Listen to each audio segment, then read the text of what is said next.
Hi guys, it's me, Roxy. Welcome to my vlog. So ayun guys, another luto series po tayo ngayon. Samahan niyo po kami magluto ngayon ng dinuguan.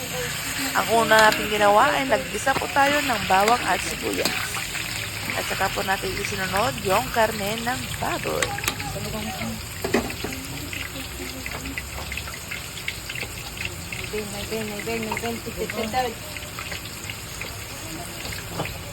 So, tatakpan lang natin para maging malambot po yung karne ng baboy. Maglalagay po tayo dito ng paminta.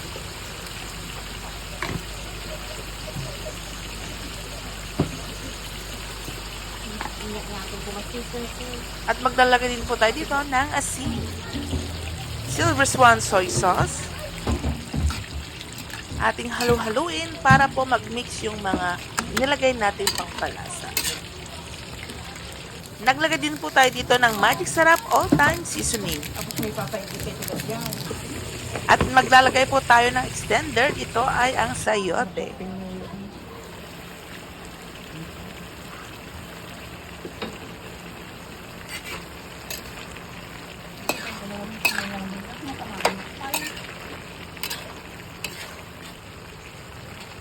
So, dito po, ilalagay na natin yung dugo ng baboy.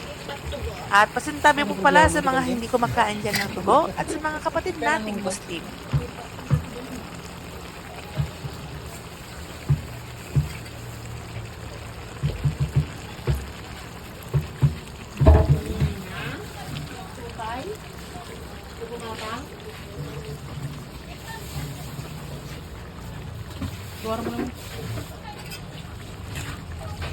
Halo-haloin lang po natin hanggang sa mag-combine po silang lahat. So, ayan, luto na ang ating pork dinuguan na may sayote. Thank you guys for watching. Follow for more. Bye-bye!